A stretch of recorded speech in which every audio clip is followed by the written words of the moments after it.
What's going on? What's going on? This is Trigger with Instructor Mike and friends. I'm Instructor Mike.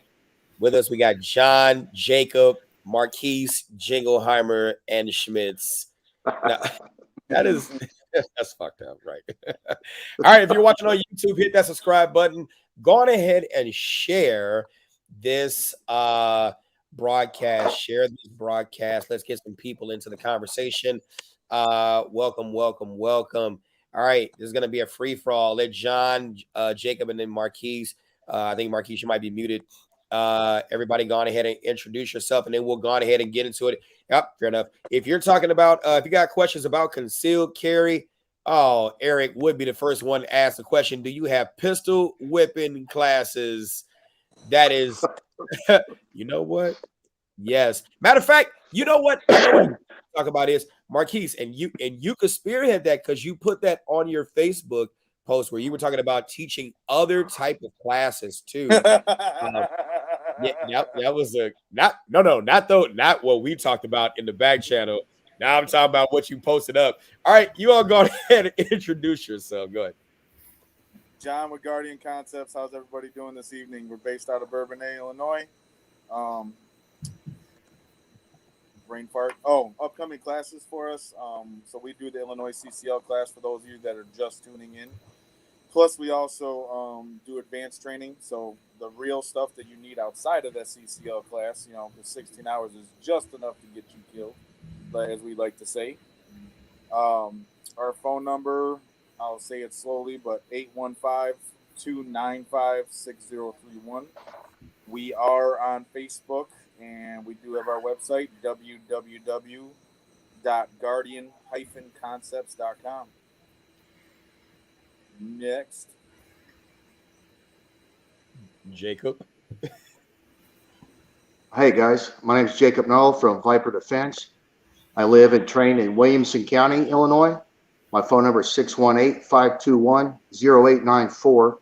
And the only way you can find me would be on Facebook through Viper Defense, because I don't have an email or YouTube or TikTok or Twitter or none of that other stuff. I teach concealed carry and renewals. I teach kids, handgun, rifle, shotgun, basics and advanced. I've been learning and doing things since 1986. I've been learning and doing and training others how to do things since 1990. Currently, I'm a retired law enforcement officer, Army veteran, combat veteran, and currently I patrol with the U.S. Fish and Wildlife Service down here at the Crab Orchard National Wildlife Refuge. So if anybody's down here in the Southern Illinois area, feel free to give me a call. I'll be happy to answer any questions or set you up with some training. Thank you. Thanks for having me on, Mike. Outstanding. Marquise. Good evening, everybody. My name is Marquise Miranda. I'm an operator of P6 Firearms Training, LLC. I do all the same thing all these guys just said. We all do the concealed carry, advanced training. This weekend, P6 is hosting, TK Firearms Training and Consulting, I believe, or we just say TK Firearms Training, is hosting us in Wisconsin for our Defensive Rifle 1 on the 26th.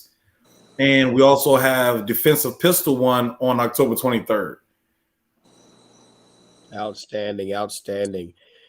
I am really these are some interesting questions. Does size matter? If we're talking about size of actual firearms, man, yes. Well, yes and no. That's a good question. But I know that ain't the size you're talking about, bruh. Right. Is your insurance agent's database listing every firearm? Here we go. That's a good one. Is your insurance agent's database listing every firearm you own when you buy a rider safe? I hear crickets, and that's a good thing that John has crickets in his background, because that's the perfect sound effect I can do for that. Yeah, because I don't own a rider safe. Yeah. So the only thing I could think of is whether or not if rider safe says it is. Right. Okay, that's very specific. You said what? That's very specific. You said a rider safe. I'm like, my concealed carry insurance covers my firearm if I use it in a defensive manner. Right. And I think I don't know if you can add it to your homeowner's insurance for as far as damaged property. So that would be a very good question. I mean, yeah, you can on a lot of them. Obviously, I believe it actually raises your homeowner's insurance if I remember correctly, because obviously that's a highly sought after piece of equipment for bad people. Okay, he said you buy a rider to your insurance policy, the homeowner's insurance. Yeah. So I look at it like this, and I would say a lot of us either have either CCW Safe or USCCA. Now I have USAA and USAA as well. What's going on, Timothy? I have USAA, and they allow you to insure your firearms. I know USCCA and CCW Safe probably do some of the same things too. No, we're not talking about a vest, William. What's going on, you all? Yeah, that's the extent of it. Just I honestly don't know. Yeah. I'm a life member of the NRA, and I believe there's some gun insurance as being a part of the NRA. At least there used to be, that would cover any guns that might have been stolen or destroyed in your home, maybe through a fire or tornado, something like that. Right. But I don't know if I also have USAA, but I don't have any specific rider that I'm aware of that I remember at least, just for my guns. Right. So there's that. Nisha, just that, and I'm going to go back and look at some of these questions too from Felicia, Adam. What's going on, 2X? All right. So you said when would the next class be? Marquise just said when his next class was. My next concealed carry class is this Saturday and Sunday, 8 a.m. to 4 p.m. You can text 773-372. The number is going to come across the screen right here. All of our numbers are going to come up here in the event you're interested in any concealed carry classes, stuff like that, especially one-on-one exclusive classes. You know, I trust every last one of their trainings and training curriculums, things like that. If I did not trust them, they would not be on the screen. That's just what it is, you know. And not every concealed carry instructor is a great instructor, even though they are certified. You got to be careful, because I'm going to tell you this: none of our classes, I don't care who you are, is going to really prepare you entirely. That's just like think after a trial gym membership, you're not going to be fat. No, you're still going to be a fat fuck, and you're going to have to do way more. And these are not the comments of either one of these guys. Comments of Mike Brown alone. Let you know that as a disclaimer. If you don't like me, that's fine. Please go get to them and get training. But see, I don't mind burning myself just to get that's some shit. Hey, and I'll add in one thing. Free is not always free. Those are the comments of John from Guardian Concepts. Viewer discretion. Our next class is October 2nd and 3rd. Viewer discretion advised. This show may contain adult content. Boy, I'm telling you, triggering. That's it. We're gonna trigger. We're gonna definitely have some adult content in this. It's gonna be fun. It's gonna be fun. Yep. And so I'll say it one more time. So our next class is October 2nd and 3rd, and just so everyone knows, Epstein did not kill himself. Here you go, another one. Okay. And for me, all my concealed carry classes, whether it be the concealed carry 16-hour course, 8-hour course, or the renewal, all mine is by appointment only. I don't just do the classes. If you want me, hit me up, and I do it around your schedule. So you just let me know when you're available. Facts. That's exactly how I do. I usually have 2 or 3 or 4 people on a waiting list, and I call everybody and say, hey, you tell me what works for you, and we'll make it happen. Whether it's a Tuesday, Wednesday, or Tuesday evenings for 4 or 5, Tuesdays in a row, or Friday, Saturday, or Sunday, Monday. I don't have a set schedule and say, here's my class, take it or leave it. I wait and I work out with my students what time works for you. You let me know, and I'll make it happen one way or another. So my next renewal class is October 2nd on a Saturday morning, and my next concealed carry class will be October 16th and 17th, 8:30 to 5 on Saturday and Sunday down here in Williamson County. Outstanding. Adam Pro asked a question. Hey, what's going on? I'm in Ohio. What's a good age for kids to learn shooting, and what do you start them with? Go ahead, Marquise. There is no age. Nope. It's based on the level of maturity of that child. Never put a number on it. And the way I've always told people is simply this: if your kid understands the difference between right and wrong, Yep. and can articulate and understand the words, don't touch that unless I tell you, then you're good. But that's what I tell people. Yeah, you're right. You're right. You could have a small 7 or a big 5. Look, as long as they have the ability, because I love training children. I'm sure all of us do. Like, they are very obedient and eager to learn, unlike adults who have a variety of different problems and barriers, things like that, to actually learning. That is a great question. And I know I have extended the offer. I'm sure you guys might have as well.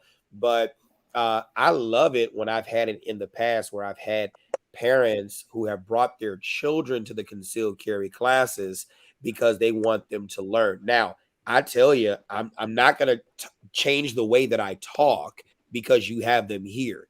You're going to expose them to it. I'm going to give it to them. And then they're just going to have to learn from that, because that's the real world. You know, they cuss when you're not around anyway. So I yield. True Go story.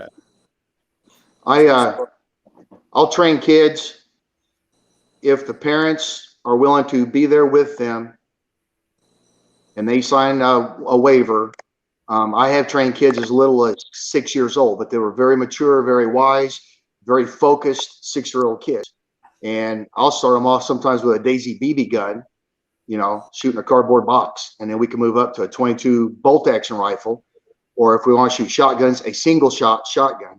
So that way there's no danger of repeated firing. It's either a bolt 22 with 1 round in it or a single shot shotgun. Then I have a 22 caliber Smith & Wesson Victory target pistol that I'll have them shoot once their hands are big enough to get a good grip on that gun. Or once they can reach the trigger properly, grip the gun properly, that kind of stuff, then I'll train them with a 22 and then move up. I just had my 12-year-old out on the range last weekend, and she was shooting my full-size duty guns because she's able to do that. And once she's able to get a grip and reach the trigger properly and manage that recoil, then but I'm like Marquise, 99% of it is up here in the head.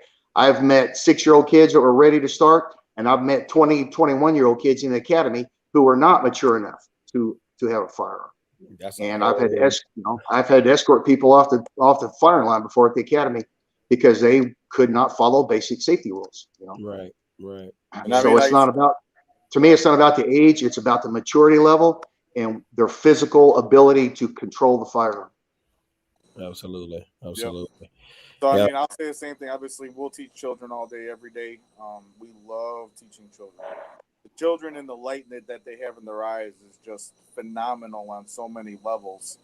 With the new age technology that we have going on with Call of Duty and Warzone and GTA 5 and everything else, there is such a stigma, obviously, about guns, where they're seeing guns not necessarily in the right ways.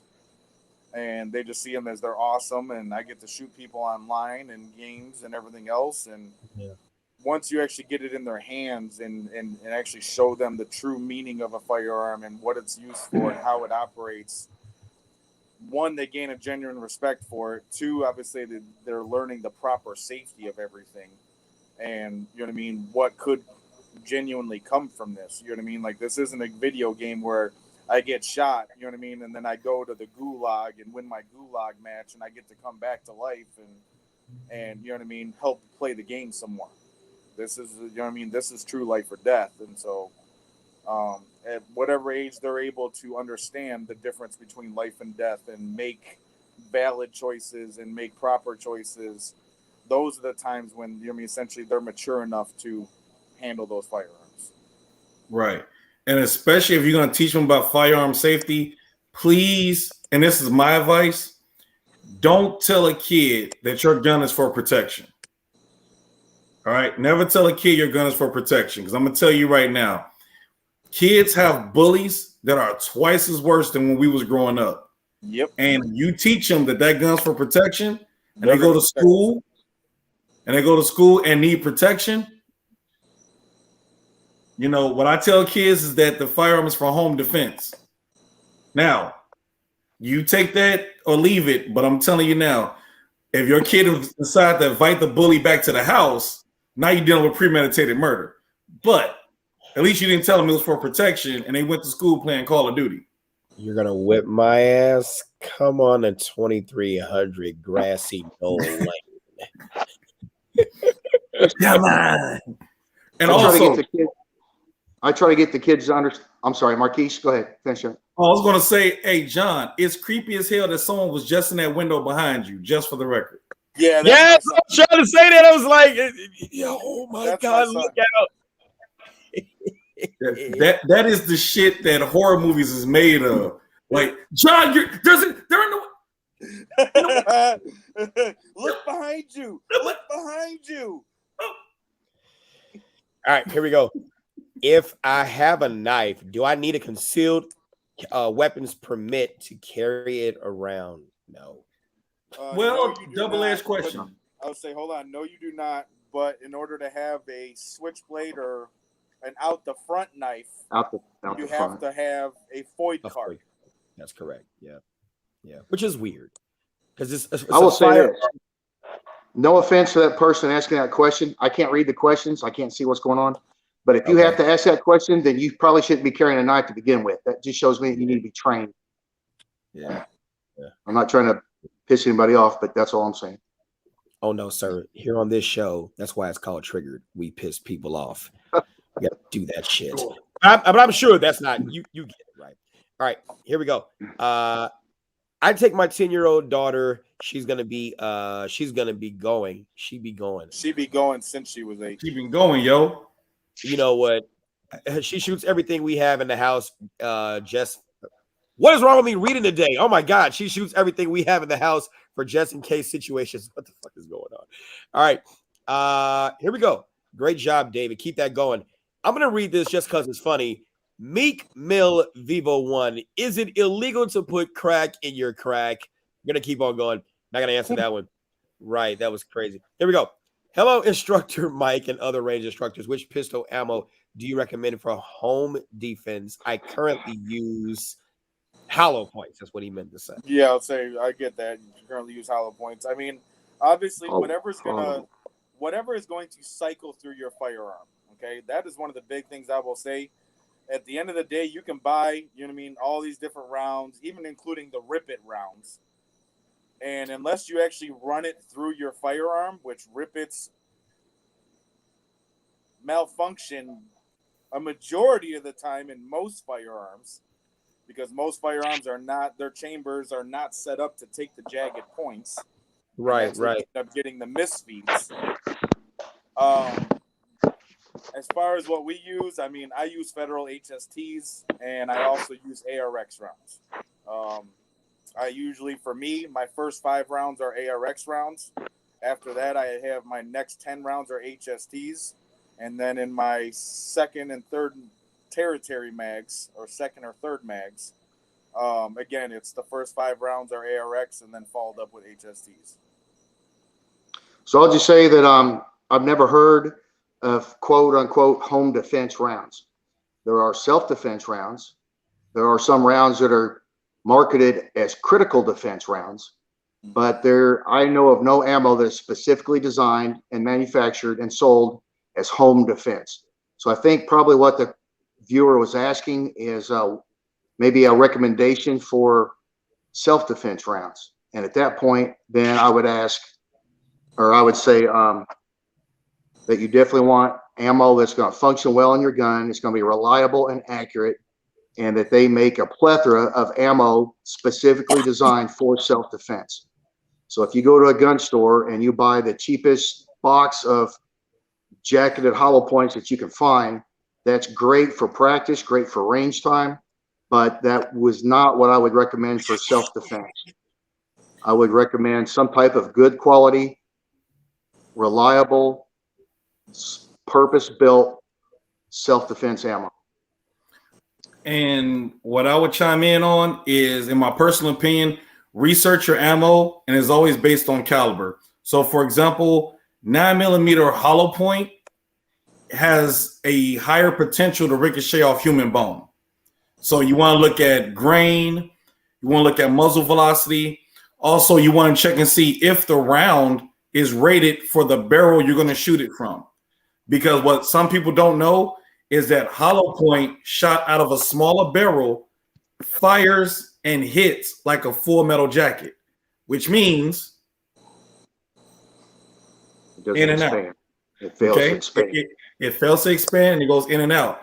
So research your ammo, but yeah, the general answer is always hollow point because we want the bullet to go in and stop. Which bullet is the projectile? We usually call it cartridge, ammunition, things like that. But research your ammo because, matter of fact, perfect example: Hornady, critical defense. They have specific rounds that, if I'm not mistaken, those rounds actually go through shorter barrels and actually shoot like full metal jacket. So again, barrel length, muzzle velocity, expansion, and bullet and grain, as in bullet weight. Yeah. All right. Take all those things into consideration. Unfortunately, you're in a market where certain things are hard to find. So in this day and age, hollow point, if you can find it, just buy it. I hate to say it like that, but yeah, that's where you at now. And also, here's another good question too. So typically on the range, they only want you to shoot range ammunition, right?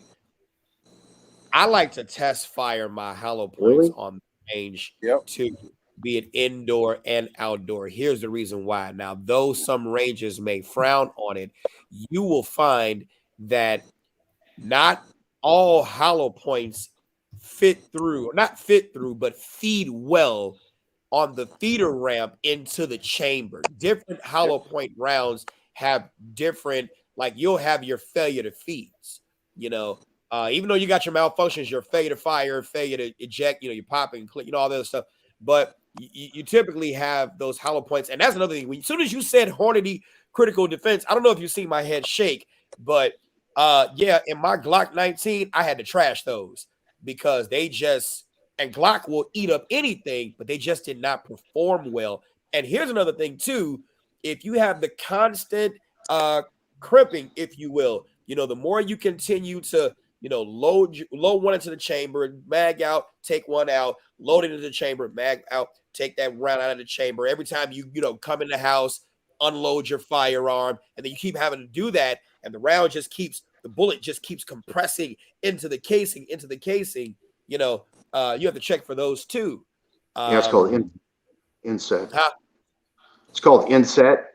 Yeah, you have those issues. That could cause those are just things. You said what again? Yes, that could cause a malfunction. Repeatedly loading and unloading the magazines, repeatedly cycling through the ammo, through the firearm, or through the magazine. Number one, to me, it's not necessary. And number two, it could cause premature ammo wear and tear on the ammo, which could cause a malfunction. So to me, that's just not a good idea. I wasn't specifically recommending Hornady. I was just saying that I don't care if it's Hornady, Black Hills, SIG.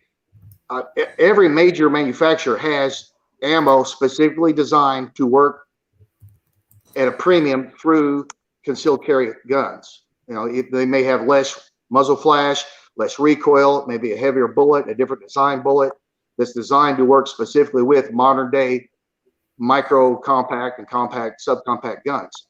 And all I'm saying is, if you are looking for something for defense, find one that works reliably with your firearm that is specifically built for self-defense. Right. Right.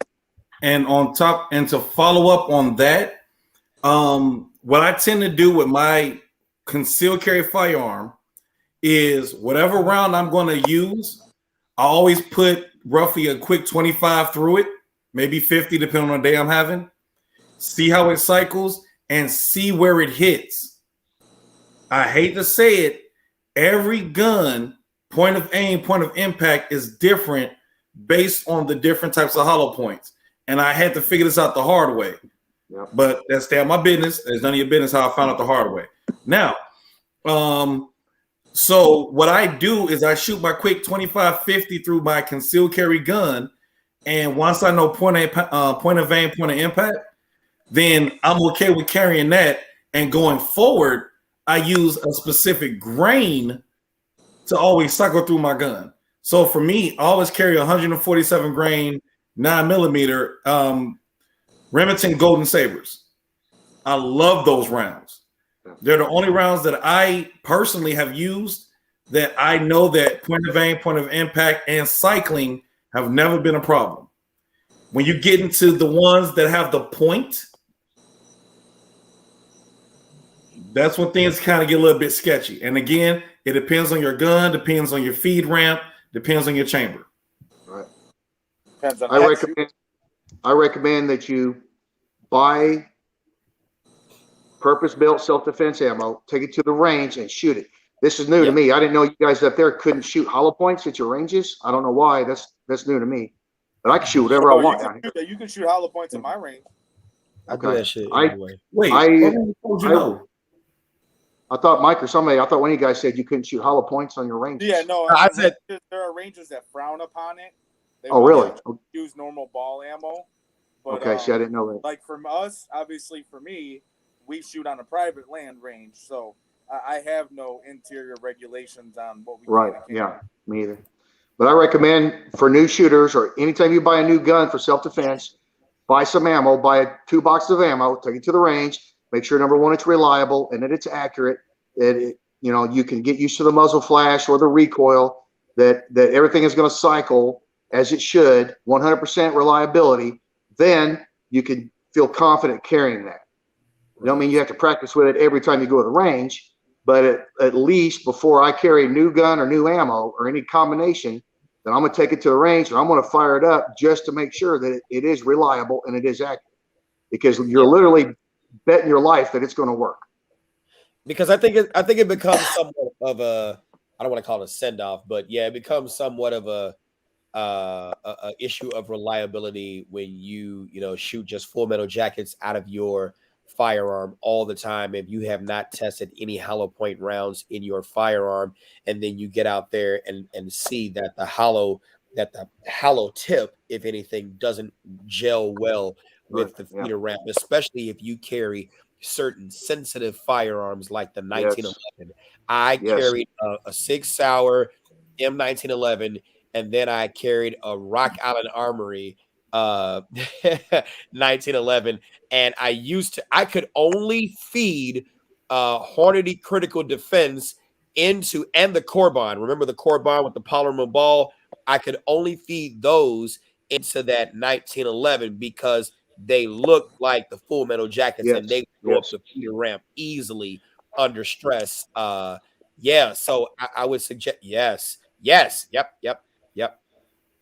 That's it. Just the tip. This moment has been brought to you today by Get her done. When you got a question if it's gonna go through, just all right. What else we got? What other questions? Yeah. Oh, here we go, John. Here we go. You said indoor ranges don't like metal jackets. I'm gonna get to it. Hey, Cecil, what's going on? Hey, Mike, I heard concealed carry are allowed to have up to 15 rounds in their weapon. Is this true? There you go. You got 4 thumbs down. Why? Because the Illinois Concealed Carry Act preempts local law. It preempts local law. So they've tried it. There is no minimum. You carry as much as you can. There is no minimum requirement. Now, I will tell you this. Being a person who listens to bond court every morning, pretty much felony bond court around noon, right? Almost every morning. What I will tell you is this: judges in Cook County, when they look at the length of your magazine, right? I have never heard, and you got Judge John Like, shouts out to Judge John Like. He's a very fair judge. There's a couple of other ones too, Judge Willis, Arthur Willis. And so I'm just shouting out their names because I hear the fairness when they are on the bench, which is what you want on the bench. Like, let me get back to the magazine issues. I can keep going on with that. If you have an extended magazine, I'm talking about that 30-round magazine, they're going to bang you for that. That is an aggravating factor in their decision as to whether or not you get bond. But in terms of I carry a 21-round mag for my SIG, 21-round mags for my Glock, and then your, 19-round mags for the 19X, your 17 and 15. They don't bang you out for that. They don't bang. Thanks, Alea. They don't bang you out for that. Now, you said courtroom 100 is a joke. I hear you, Raymond, but that's not based on what I hear actually listening to it. I don't know if I could agree, but I understand that just to give you information on that. Because I know some people, like Cook County has an ordinance where it's 10 rounds. No one gets banged for that. I don't hear that in court. No. And other than that, where you guys are getting stuck is extended mags and standard mags. Exactly. If I buy a Glock 17 and it came with a 17-round mag, that's not a high-capacity mag. It's not an extended mag. It's a standard magazine that came with that gun. Yes. If I bought a Glock 17 with a 10-round magazine, that's the standard mag that came with that gun. My gun, the standard mag was 18 rounds, and it came with another mag that was 19 rounds. Mike just told you his gun came with a 21-round mag. That's a standard magazine for that gun, not extended like you see the Glock 33-round mag, which technically, if you own a Glock 18 fully auto pistol, that would be the standard mag for that gun. For that, but since that is hella illegal in Illinois, unless you have the proper licensing, that's an extended. All right. I believe that words are important. I try to tell my people words are important. You're going to have to choose your words wisely. To me, there is no such thing as an extended mag, and I hate to hear extended clip, but that's a whole different argument. But extended mag or what's the other one you guys just said? I don't know. High capacity mag. High capacity magazine. That's some arbitrary made up terms.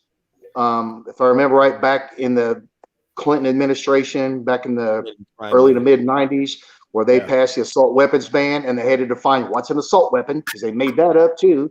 And then they started coming up with these other terms. And if I've got a magazine that holds 17 rounds, it's a standard issue magazine for that firearm. You can buy a Kel-Tec 22 Magnum that holds 30 rounds in the magazine. That's not an extended mag. It's the way it was designed. It's made from the factory to hold 30 rounds for that pistol. So to me, that's not an extended magazine or a high capacity magazine. It's as it should be. It's as it was manufactured to be. Okay. Anyway, I would say, actually, let's keep it real. Let's just keep it 100% real.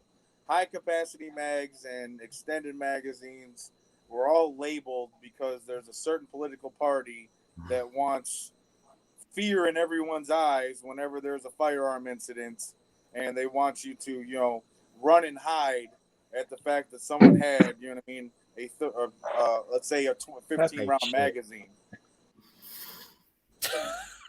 So, actually, yes, he is. Twisted is a concealed carry instructor. He is. Who? What? Just let this one go. The question was, is the rapper Twista a concealed carry instructor? And actually, he is. He is, and we're gonna leave it there. Never heard of him. Don't care. Hey, Jacob was like, "What's a twister?" We haven't had one of those since the movie Twister came down.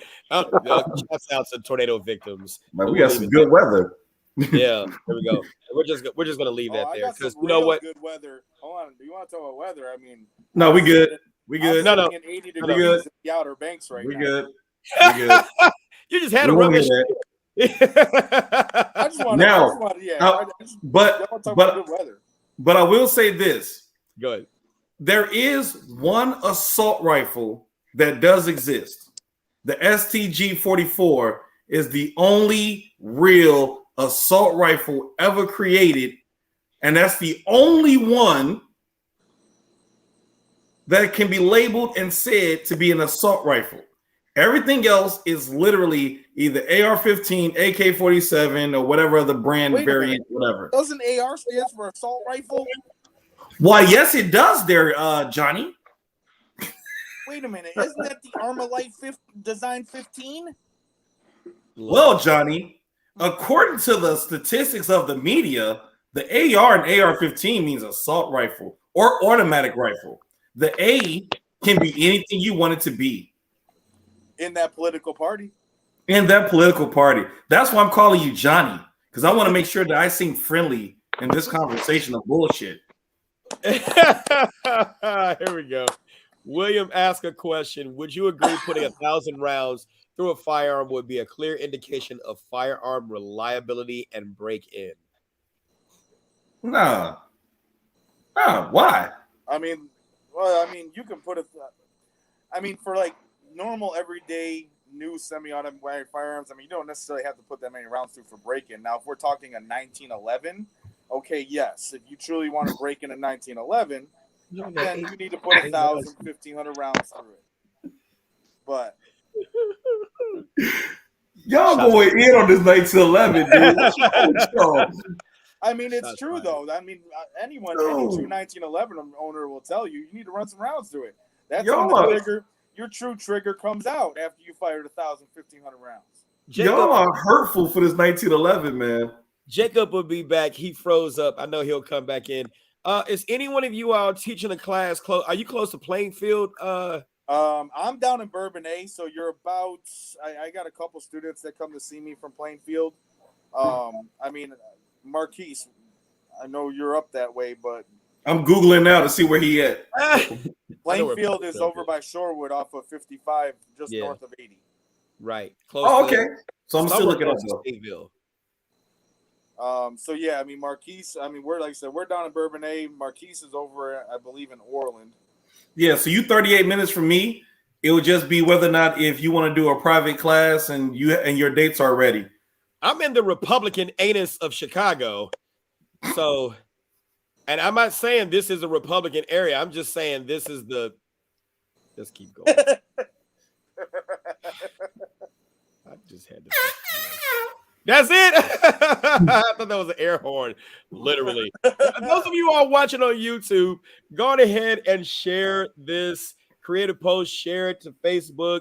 Let's get more people into the conversation. Love these questions. I'm going to put more up here. Let's get this going. Hopefully, we get Jacob back into the stream. Yes, Eddie Guns. I do. Don't laugh at this shit, Rashad. Yes, I do requals. Hit me up 773-372-3929. We can get you requalified, stuff like that if you're trying to do concealed carry. Also, all of us do 3-hour renewals, concealed carry classes. So anybody on this panel would be a great instructor for you to get up with for sure. Here we go. Any DMV instructor you guys recommend? In Virginia?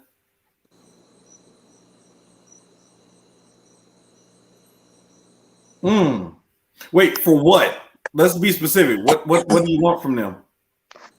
Oh, dude, this is a good one too. Wait till I don't know. As soon as he said DMV, I'm like, we about to go drive. Oh no, he's asking anybody coming to the DMV area. Right. He has both questions, but the thing is, what specific thing are you looking for? Concealed carry, learning how to shoot, house clearing. What you talking? What you talking? Seth, stop starting shit. Let's keep going. I don't know what DMV is. I'm stupid to this. I'm sorry. Yeah, it's Virginia. Oh, okay. All right. So like Delaware, Maryland, Virginia. Got it. Okay, it makes sense. Yeah. See, you learn something fucking new every day. All right. I mean, I just drove through there to the west. You know what? Have any of you all thought about getting your instructor cert like in Maryland? Because I heard you can do that. I was thinking about that. So I'm thinking about doing it for Maryland, Virginia, and it was one more. Now I can't think of it. Thank you, DC. Because I kind of want New York so I can carry in New York. Okay. Yeah. I'm thinking about that because you got to go to Maryland State Police and look that up because I know there's people that ask for classes down in the Maryland area. So I said Delaware. You guys have already, at least I know Mike and Marquise. Obviously, I didn't have your number, Jacob, at the time, but I've talked about this. A mobile training team, guys. You did say that. We could do that. I'm only laughing because I said the D said Delaware. It actually stands for DC. Yeah, because I was. But can I get like at least 75%? I said Maryland. You got 75% because I didn't have nothing. I'm like DMV. We about to go driving. Where the hell are we driving to? We're teacher driving now? Right. You know what? Tyler Shaw asked a very good question. Any thoughts about texts sent to schools about shootings? I know there was a article that came out. And it Sparkle, stay on because I'm gonna go on ahead and throw that question out there too. About students that were sending threats to each other, and I guess they were being disciplined about that. You know, we spend so much time talking about the Victor Adam X-ray or I forgot what the phonetic one for it is, whatever. Victor at Alpha X-ray again, whatever. Yeah. We don't talk about we don't talk about the school. That's crazy. We don't talk about the school shootings. You know, when are we going to start training teachers? Would you guys do it? In a heartbeat. Not every teacher. We're not talking about Miss Baby. If you don't get your ass out this hall, no, I'm not talking about. I have conditions. Okay. The teacher has to volunteer. And it can only be on their body. It can never be in a drawer. It can't be anywhere else except for their body.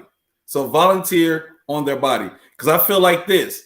If the teacher's willing to give their life to save the students, why not empower them to save the lives of the students? Now, with the proper training of barricade and wait for the threat, though. I ain't talking about going to look for people. Yeah, don't go hunting if you ain't a hunter. He not. Yes, he is. Yeah, I've taught several teachers only classes. I've walked through schools and done security assessments before for different schools. Obviously, you know, a school is a prohibited area here in the state of Illinois, so they can't have a loaded firearm in the classroom, in the school, but there are other options that are available to them. And we mainly address things like run, hide, fight, AED, avoid, escape, defend. You know, and if there's an active shooter coming into your classroom, then at that point, anything goes. Hit them in the head with a book, a stapler, the fire extinguisher, the trash can, kick them in the balls, gouge your eyeballs out, bite their nose off, whatever it is you got to do. Protect those students first and foremost. And some teachers are okay with that, you know. Now, if they have a concealed carry license, the parking lot exemption says they can leave their loaded firearm in their vehicle. So that's not going to do them any good here in Illinois if something happens in the school and your firearm is out in the vehicle, in your parking lot. I think that's, again, that's one of those political parties' ideas to make schools a prohibited area. And what a coincidence. Where do most mass shootings happen? In prohibited areas. So how do we prevent most mass shootings? Eliminate prohibited areas. Let the good guys defend themselves from the bad guys. But I've done that. I've talked about that. Last Christmas break, when the schools were out for 10 days or 2 weeks, I was real busy teaching teachers, you know, that kind of stuff.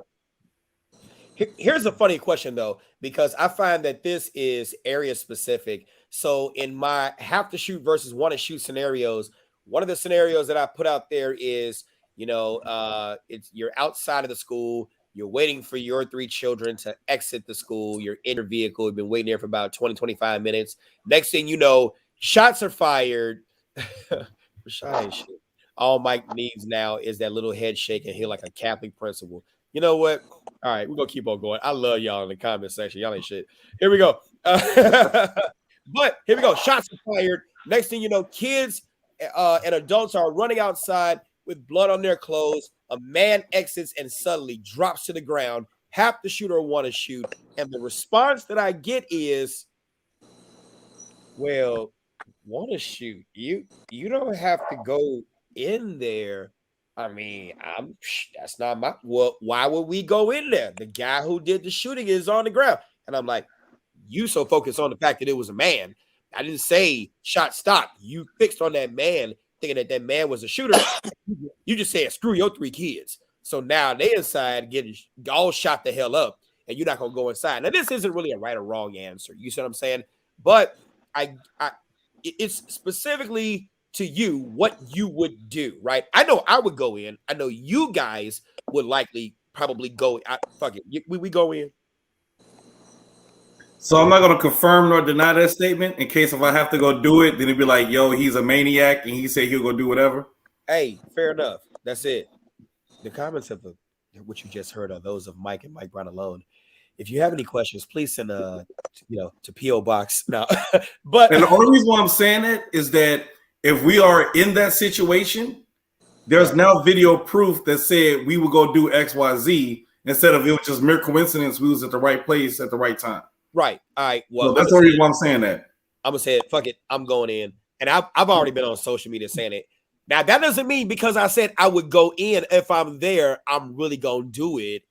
I might pass out and say God took me in my sleep. He had a dream for me, and I had to catch it while out. No, I'm just playing. But what I'm saying is this: there is no right or wrong answer, I guess, in terms of that, because it's basically impulse what you would do, you know. But I definitely find back to the original point, and I'm going to yield to you, Jacob, that it is specific to the area because in Chicago, we don't really, for the most part, have shootings inside schools. It's when you get outside the school, you go get your ass whooped or get shot. So that's specific to the area.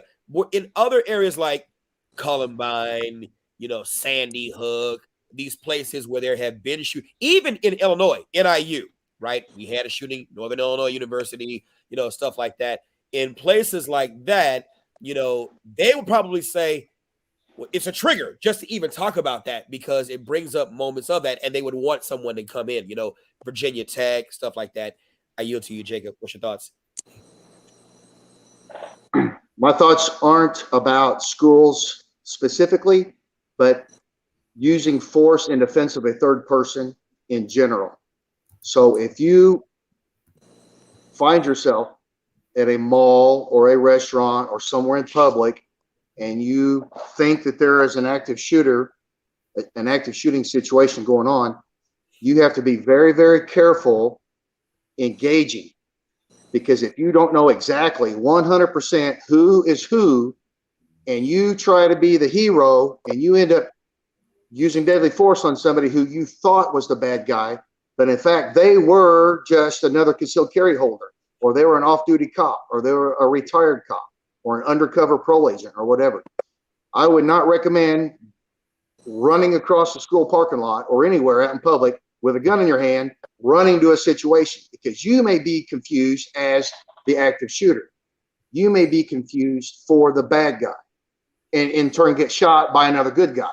You see the confusion? It's all mass chaos. It's all mass confusion, and nobody really knows who is who in any of those situations. So I'm not talking about just school. So I'm talking about anywhere in public, what I call use of force in defense of a third person, meaning not me, not my wife, not my kid, somebody else. You have to be very, very careful if you choose to interdict yourself, involve yourself in that situation. Sometimes the best thing to do would be run, hide, fight, avoid, escape, defend. Be a good witness. Call 911, be a good witness. Go ahead, instead John. of getting yourself involved. I was just saying, I'd actually like to piggyback with that as well, because and this one actually hits a little bit close to home, because so just the other day, i.e.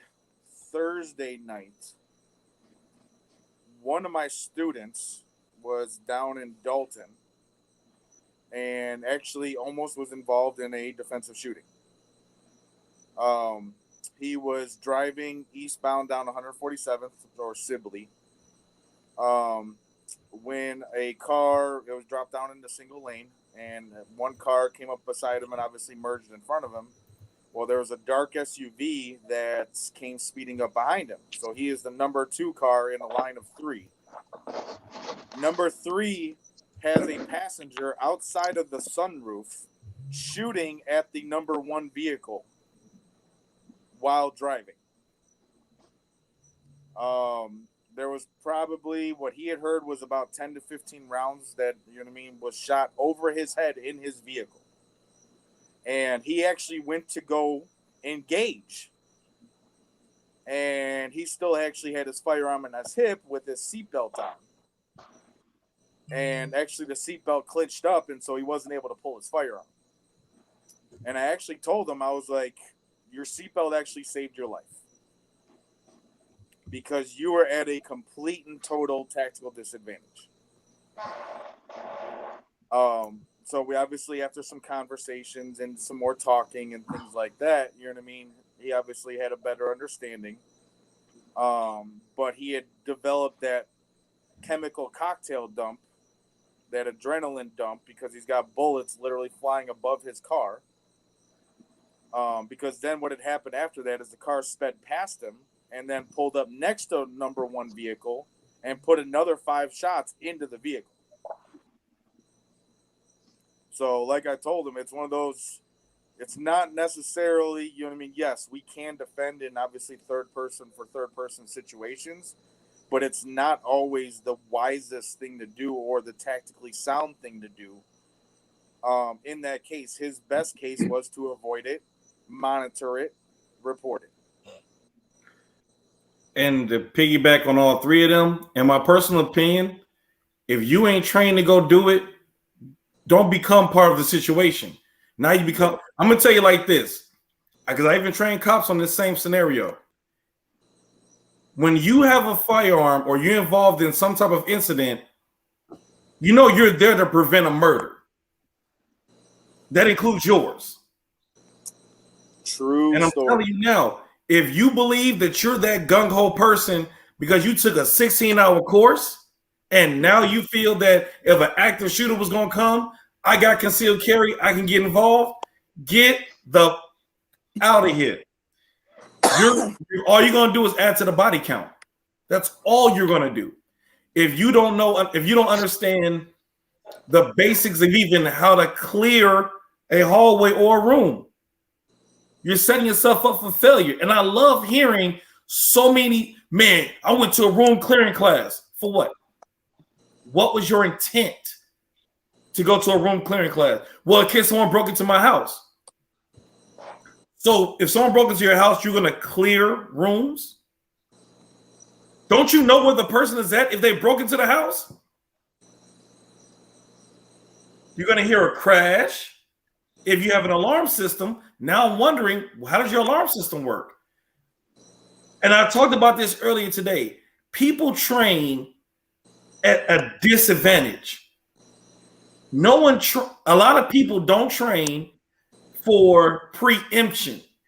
They don't train for, they don't precog, so to speak. Yeah, instead of being proactive, they're being reactive. Right. So in my opinion, I feel like this.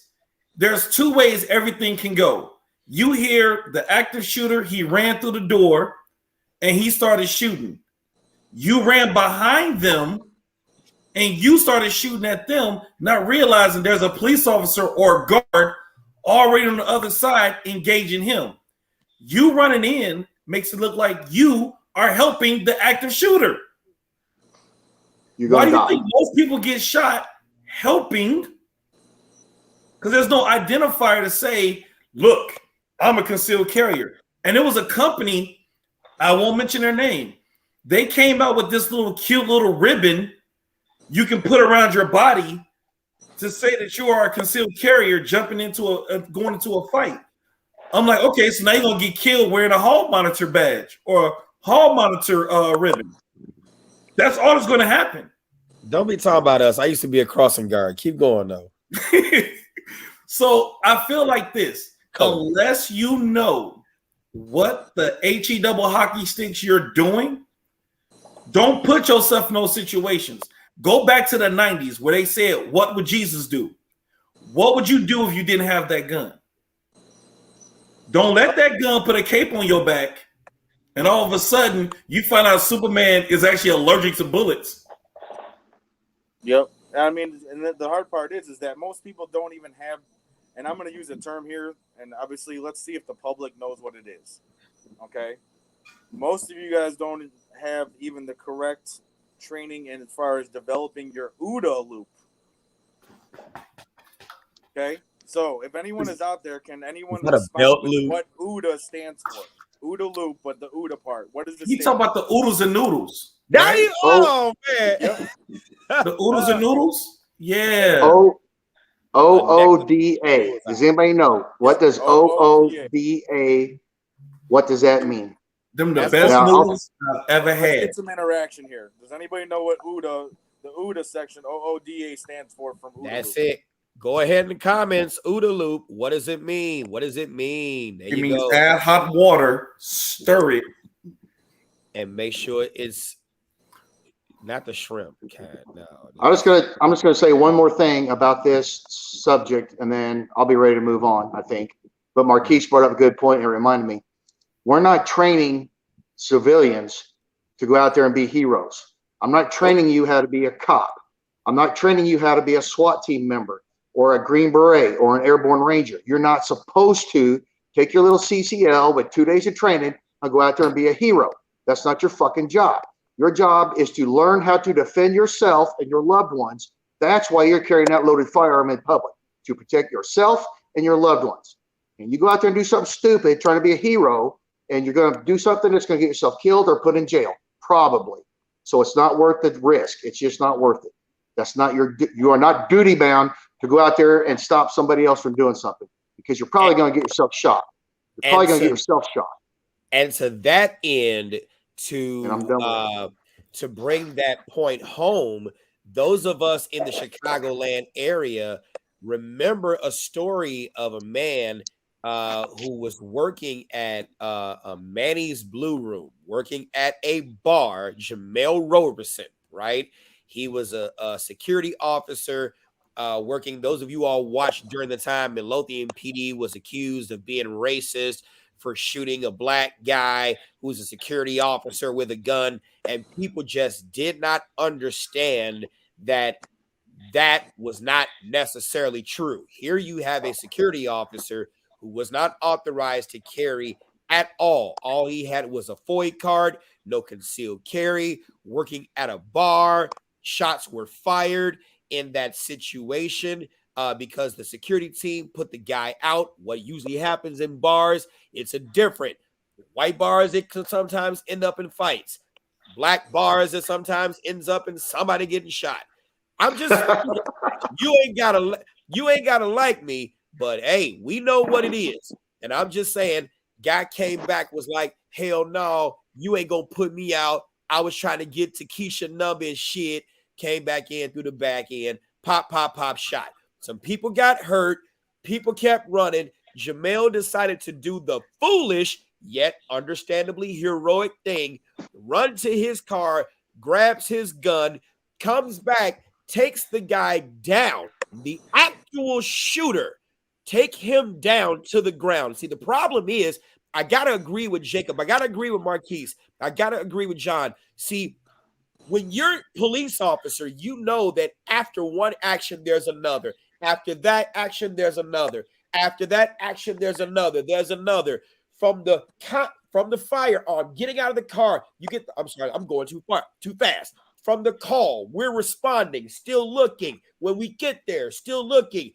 Gun out at play. Here we go. From that till we make contact. Well, once they submit, because you can't cuff anybody when you haven't controlled them, right? So when you control them, and even then that becomes finicky, right? Once we make contact, and hopefully we got more security, more people there on scene, firearm goes in the holster, and what's next out? We got cuffs.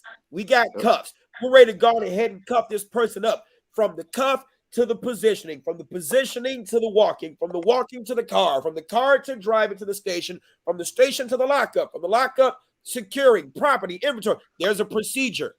And when Jamel had him down to the ground, he had no cuffs. Why? Because he wasn't supposed to be cuffing people. I tell people all the time, what do you have around your waist? If you don't have a gun, they don't want you to do gun shit. If you don't have cuffs, they don't want you to do cuff shit. If you don't have a baton, don't beat shit. If all you got is a radio, and it's probably just a scanner because you're playing police, You know what I'm saying? Your backup is a long ways away, so you're trying to push out the sound as though you're important when you ain't got nobody on the other end. It's going to be you and a whole bunch of crossing guards at your funeral because the police ain't got shit for you. I'm just saying, you know, there is more to it than just thinking that you're going to really be able to do this. I know you've heard this, Marquise and John and Jacob, when people say all the shit that they would do in a self-defense situation.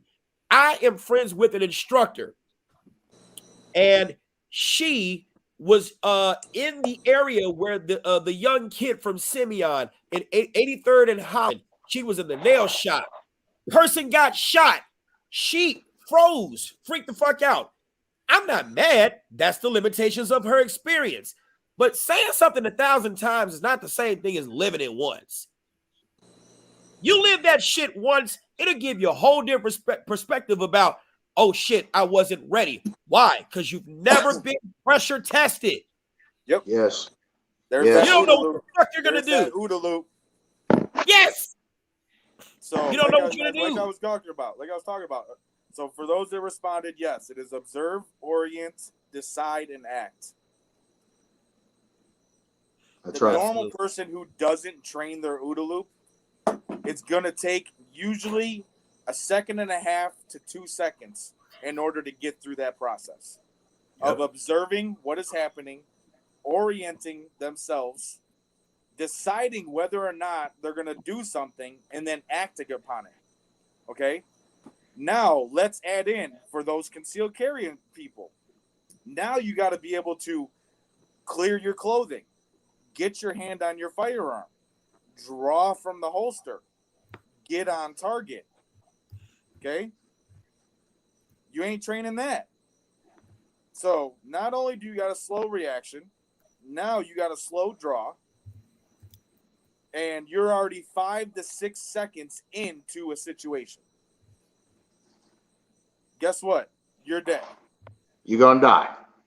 You're gonna die. You're gonna die. And to break it down even further than what he just said, even with me training law enforcement, it is a 0.3 seconds. You have 0.3 seconds to identify if the person's a threat. 0.3.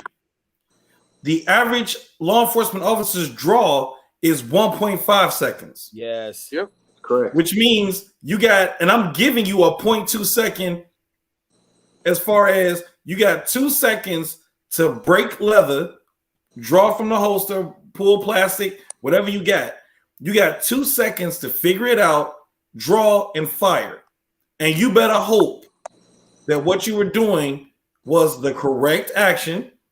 Yep. Because all you got is that 0.3 to go, wait, should I?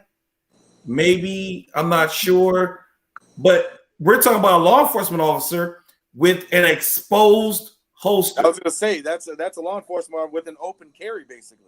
Right. On a duty belt. You had It's on a duty belt. carry. Now you got to, You like don't I have said, to worry. Right. Your clothing. Like, and this is just a general question. I tell, and I'm going to make a statement, but it's a general question afterwards.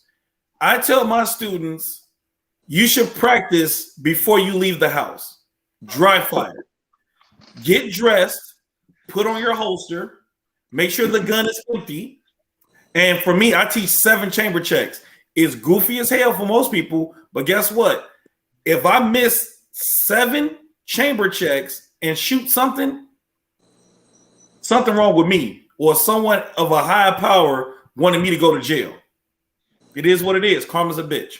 All right. But I clear my firearm. I get dressed. I put on my holster. I go ahead and I holster up. I get in front of a mirror to make sure I'm not printing. And then I move around, give myself a command, draw fire, reset. Okay, I could have been fast. I could have been slower. Where did I screw up? Where didn't I screw up? But I do that every time I leave the house, no matter what I have on, because I don't want to figure out when and what I'm going to do when it happens. I'd rather know what I'm going to do if it does happen. Now, my question after saying all that, and I want honest answers, how many of you actually practice drawing your firearm every time you leave the house armed? And hold on, I'll even. I do it twice. I'll go one I do it once in the morning when I'm getting dressed, and then I do it again in the afternoon or the evening when I'm getting undressed. If I have to put the gun on or take the gun off, you're handling the firearm anyway. That's a perfect opportunity. Go ahead and get you 5 dry fires in. Go ahead and get you 10 dry fires in. If you did that every day, times 360 days out of the year, you've got a lot of dry fire practice right there. I'll go one further. How many actually practice getting out of the holster and getting off the X while dry firing? Yes. Yes. Wait, I did it just today. whoa. There's another method? There you go. Imagine that. Why would I draw from the holster standing there? There's a whole nother method to all of our madnesses. Right. And here's this. I'll go you one even better. How about even doing that in the car? Because is your firearm in the position, right? Yeah, here we go. Somebody said something. Here we go. Let's go back to it because I seen the comment, and you know I'm coming for you. It wasn't bad. It was just funny when I saw somebody create synergistic transformations. That's what it was. I didn't want to butcher the name up. Here we go. Hip carry is slower than appendix. That you got to provide some context for that because here we go. If you got a stomach and you trying to appendix carry, yeah, okay. You know I'm going there, Marquise, because you know he heard me say it before, right? And then you standing and it's okay. But then you sit down and your belly push forward and then it digs into your appendix. And then all of a sudden your belly pushing it and now the handle is touching the steering wheel and you the gun is driving the car for you while you trying to go hands free. And or when you get out the car, your stomach make a shift. And then because you know how some of your pants hang out. This is gonna be a comedy show. I'm just saying, you know, you gotta when your appendix ain't your appendix and it's digging into your pelvis and you know it hurts, so you shift it around, and then somebody shock you asking for money, and then yeah, you get it. Y'all know what I'm talking about. Okay. Give me a second. I need to take a sip. Just give me a second, man, please. Do it. Or you got that fancy bra. Go ahead, Jacob. You got that fancy bra holster. These are things that I wrote down for possible topics to discuss tonight. Okay? So far, everything that we've talked about has been on here.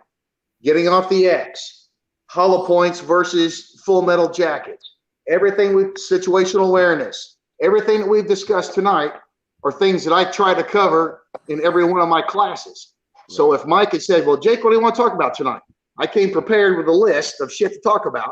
And so far, everything we've discussed has been on that list. So I think that's pretty cool. Now, if you want to talk, if that guy wants to talk about strong side on the belt, what he called, I think, hip carry, I call it strong side carry versus appendix, depending on the gun and the holster and the cover garments, in general, I think that's correct. I think appendix carry is slightly quicker only because your hands have less distance to move. The less I move, the quicker I can be. So it's economy of motion, right? My hands are up front anyway, probably in a defensive position. Therefore, it's quicker to come down, get the firearm from an appendix carry and punch out on target than it is to move all the way back here, get my firearm and come all the way back around. Having said that, I draw from cover and get my first round on target in about 1.5 seconds or 1.4 seconds from strong side, clearing cover. All right, I've got videos of me doing it. Clear my cover garment, draw fire in 1.5 or less, 1.4 on a good day. It's only about 1.3 or 1.4 from appendix. So we're talking a 1/10 of a second or so difference at most. Right. And that's with me practicing and training a lot. And that brings me to the next topic that I was wanting to talk about, maybe would have been your reactionary gap. If it takes 1.5 seconds to draw, how far can an attacker approach you in that same 1.5 seconds? So last week we talked a little bit about the 21-foot rule, what I call the Tuller study. And it's not a rule. It was a study done, and most, on average, law enforcement officers could draw from, a duty gun from a duty belt with no cover and get one shot on target in 1.5 seconds. Therefore, the question became, okay, what's my reactionary gap? how far is somebody who could be a threat to me, even if they're unarmed, based on the amount of time it takes me to draw and fire.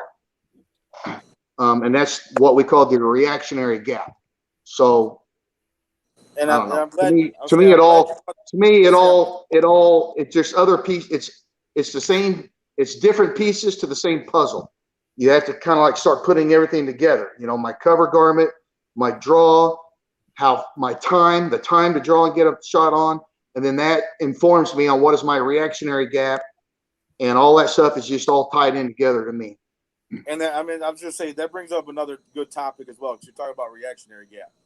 And so for the people that obviously don't necessarily train, you know what I mean? Let's say everyone's doing dry practice in this phenomenal world that we have going on in Illinois, and everyone's doing their advanced training that they should be doing. Again, in a phenomenal world. At the end of the day, everyone does realize that a firearm is a tool on your belt. It is not the only tool that you should have. Okay? You should have a tool belt full of tools. And I'm not talking about animate objects. Okay? I'm not talking about you need to carry a baton. You need to carry a knife. You know what I mean? You don't necessarily have to carry those things, especially if you're not going to get the training to use them. But the ability to know, because again, I learned this actually at the Guardian conference that I went this past weekend, working with Todd Fossey. For those that don't know, Todd Fossey is the owner of Integrated Defensive Strategies out of Minnesota. And I went to go do some hand-to-hand stuff with him. And can anyone tell me, out of batteries, okay, simple and aggravated, what percentage of batteries are simple batteries? And this is based off the information by Jeff Gibbons. I can't give you a percentage, but I know, having responded to a lot, I know there's a lot of simple batteries. So there is, the percentage is actually 80% is simple batteries. Right. Because you're talking about just I was going to guess about 90. I figured about 90%. Yeah. Well, the studies have already been told 80% of batteries are simple batteries. Right. 20% is aggravated. Okay, those are the statistics. And so essentially, for us concealed carry holders, we are defending against a simple battery. Okay. Now, is a simple battery a justifiable incident to kill someone? Hell no. No. Let's be honest. Can someone define what simple battery is? You know what I mean? Because there's three levels when it comes to bodily harm. Right. There's bodily harm, there's substantial bodily harm, and then there's great bodily harm or death. Okay. Simple bodily harm, most of the time, or normal bodily harm, you got punched, you got pushed. That's the law, though. You know what I mean? That's the law. But so go ahead. So I feel you on that, but now we got to take a step back. Disparity of force. A simple battery is depending on the size of the person getting battered. Oh, yes. And I will say that there's no absolutes, okay? Right. There's no absolutes on contextually based questions. We all know that. You know what I mean? In no way, shape, or form is there absolutes. There's always going to be some type of variable when it comes to violence. Right. You know what I mean? There's always, you can't repeat every violent encounter, which is why we can't necessarily always do force on force, because you can't train for every single situation. You can try. Wait, you're saying that are you saying that when you take a force on force class, that every scenario in there is not one that you might encounter? No. It's mind-blowing, ain't it? No. Come on. Mind-blowing. My gosh. That was too loud. So, but what do you mean, man? I mean, this is essentially where I'm going, okay? And how many of those aggravated batteries, okay, what was used in those aggravated batteries? Oh, that could be anything. It could be just the status of the person. But I'm saying, so what is the most common thing used? Hands and feet. The most common thing used is an impact or an edged weapon. Right. Okay, so how close does someone have to be in order to attack you with an impact or an edged weapon? Shit. Wait. Hold on. Say that again. How close does someone need to be to you to attack you with an impact or an edged weapon? 2 to 3 The FBI standard is 35 feet. That depends on your reactionary No, gap. I'm talking about, hold on. You guys are saying how close could they be? Let's talk real world statistics. I said 2 to 3 feet. Yes, Mike, Yeah. you did. You know what I mean? Yeah. Usually they are within contact distance Right. because it Arm's is an length, ambush 2 inches. attack. Right. They're not going to run. They're not going to stand from 35 feet away and say, "I'm going to rob you with a knife and rape you from 35 feet away." No, Rob and rape? Damn. I'm going to stand behind you. You know what I mean? While you're walking, because you're too busy paying attention to your phone. Thank you. Then I'm going to jump you and hold a knife to your throat. Guess what? Can you work that? You know what I mean? Can you not work that situation? Because does your OODA loop work that fast? First of all, folks aren't even paying attention to oodles of noodles. Better No. yet, an OODA loop. See, cops are worried about reactionary gap because you're pretty much paying attention, knowing what you're walking into, things of that nature. And we can say cops of yesteryear because today's cops have been so softened to the point where Brevard County attacks are possible because you're trying to play Care Bear police instead of being police. But that's another story. Let's continue. So that's my big thing is, again, a firearm is a tool on your tool belt. Okay? The ability to be able to defend yourself from someone in close on you. Because guess what? If they're standing directly in front of you, that is probably not the right time to pull your firearm. I mean, that's the right time to choke the shit out of them is to do something else because that's all you got is your hands right in front of you. Right, By the time to you do something else, to work with what they call. Hold on, I'm actually going to bring up the notes because Todd Fossey gave some good information. I took notes on that shit. I really did. I'm not going to lie. 4 pound it, principles to freaking winning nose a fight. or something. The 4 principles to winning a fight: timing, distance. How about the point to Marquise Wick? Transitions and dominant angles. I thought you were about to say time, distance, cover, and concealment. Okay, so obviously the right time to react, the distance of what is going on, transitioning to obviously, in this case, your firearm, and then getting a dominant angle in order to execute the use of your firearm. Okay, context. Here's this dominant angle. Yes. Go there because what if you're on your back? Like if I still can deploy my firearm and I'm on my back, there are no angles. I'm on my there is. But if you're on your back, you mean, yeah, if you're on your back, then obviously again, there's no absolutes in anything that's contextual. You know what I mean? We can keep saying that. Yeah. So if you're on your back, obviously that's a whole different scenario. Right. You know what I mean? But if I'm standing up face to face with you and you know what I mean, we're within contact distance and you got a knife, that is not the proper time for me to pull my firearm. What would be the proper time, you know what I mean, is obviously to time it, get distance, transition if needed. You know what I mean? Whether I have to go hand to hand, more than likely, because again, in a knife fight, what do you want to control? You want to control the knife. True. And here's another interesting in a knife fight, you want to control the knife.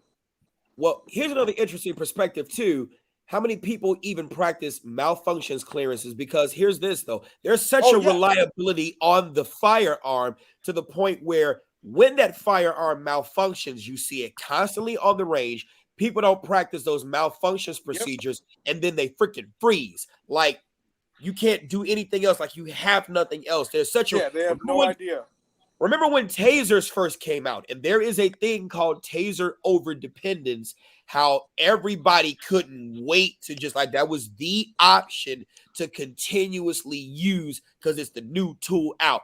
Illinois, last state in the union to get concealed carry. Now everybody gets to carry concealed. Oh, let's go. Now we're just, crazy shit. Yeah. So, Marquise, I'll say you had a response to my previous statement.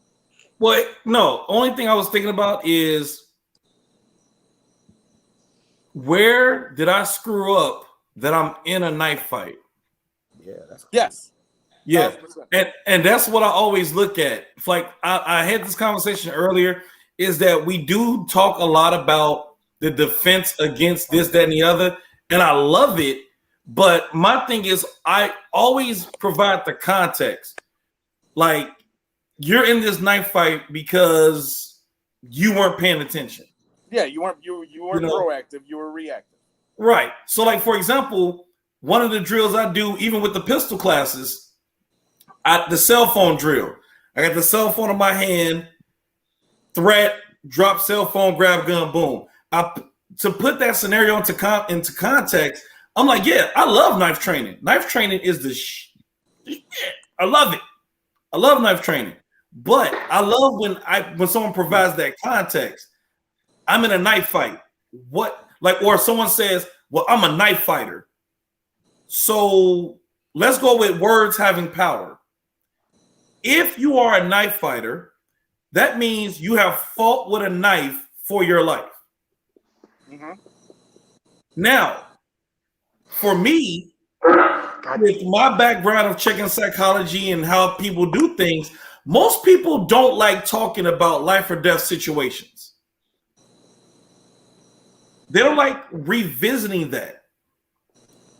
But for some reason, we get into this context or complex that we want to talk about the baddest events we've ever been in. And it's like, okay, that's great. But realize that the event you're talking about wasn't life or death, but it was a damn good fight. It was a damn good fight. You know, and playing around with knives, I tell people in a heartbeat, in my personal opinion, knives are the best thing since sliced bread because they don't run out of bullets. Mm-hmm. And they don't and depending on they don't jam. Well, there are some I've seen where the flip didn't work. I'll say they're easily concealable. They can right, but I'll add in a very short amount of time. Right, but I'll add one more piece. Just realize this: in a court of law, a knife is seen worse than a gun. Yes, because of proximity. Yep. So my thing is, if you're going to carry a gun, in my opinion, you should also carry a knife. But that knife should be taught or understood of how to open it with your non-dominant hand and one-handed. And you should train with that knife with the deploying process into the strikes. Deploy process, strike. Deploy process, strike. You got to be doing something with it. And also, if you're going to carry that knife, stop using your defensive knife to open boxes, cut fruit, vegetables, logs. Stop it. The more you use that blade, the more dull it becomes. So if it's a knife for your life, keep it, store it, and practice deployment and strike. Most knives you can get nowadays, there's usually a dull version or dull variant that you can practice deployment with, so you can actually practice strikes on dummies. You know, this Third actually makes training knives. Who? Cert. Yeah, Cert makes training knives. Actually, shit, there's some on Amazon. Amazon has dull knives you can practice with for deployment and stuff like that. Some of us have martial art accounts where we buy those knives and give them to students so they can practice at home. But I'm gonna say this: the more stuff you carry, the more you train with the stuff you carry. You know, if you put oh wait, I don't want to go into the next segment. We said we're gonna talk about WMLs, right? Weapon mounted lights, right? Yes. So I don't want to go into that segment, but you know, the more stuff you put on your gun, the more you should practice with it. I just did a red dot course last weekend, and I told him, I'm telling you now, you putting a $500 red dot on your gun, and you don't know how to operate it because you go to the range, and the first thing you do is you grab this gun and you go try to search for that red dot. You're looking for that dot. I'm gonna give you this tip, but you better bring your ass to my class when I do the class again. Extend the dot and move your head to see where that dot is at, because you have optic to target and you have optic to eye. It's two different playing fields when you're dealing with it. You got optic to target and optic to eye. You might have a good draw, but you can't find the dot, but you're looking for the dot. See where it's at just by moving your head. But guess what? If you don't take a class or go do your own research, you got a $500 liability on your waist. I'm not talking about the gun. I'm talking about the red dot. And then you get people who get pissed. Oh man, I'm faster with my irons. How long did it take you to get fast with your iron? Invest that same amount of time on the red dot, because it's not going to happen overnight. All right. So again, don't make a liability by putting a bunch of stuff on your waist. I'm telling you now. Yep. Don't do it. And if you are, can you please put one of us four in your will? Because we like to do shit. That's it. Put all four of us in your will. Give us an equal split. That's it. William 25% Nunez. to everyone. William Nunez asked a question. See, that comes another question. A knife, the knife's shape. Is it important, or a straight knife is just as effective? I'm going to say this, okay? For the average everyday concealed carry holder, any knife is going to do as far as it works for what you need to do. For the avid knife fighters and knife defensive aspects, yes, there are little tidbits when it comes to whether I want to carry a karambit, a serrated, you know what I mean? There are little tidbits to and advantages and disadvantages to those. But it comes with the fact of whether you're actually training with them or not. And for me, I will say no. Only because the shape will make you do things you're not supposed to do. Okay. Mm-hmm. So for example, straight blades for the untrained or slightly trained is all I would say, straight blades. And the reason why, if I point the blade straight up, it's defensive. I'm keeping you away from me because I'm keeping the knife at a distance away from me. If I turn the knife down, the only way I can get you is by being close to you. Karambits, depending on the practitioner, that knife is down, which requires close quarter strikes. Some people won't see that as a defensive knife. I love karambits. They'll see it as an offensive knife.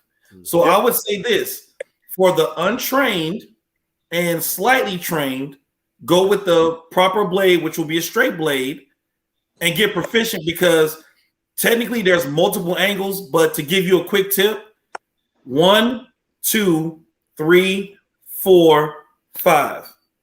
And that's a thrust. 1, 2, 3, 4, 5.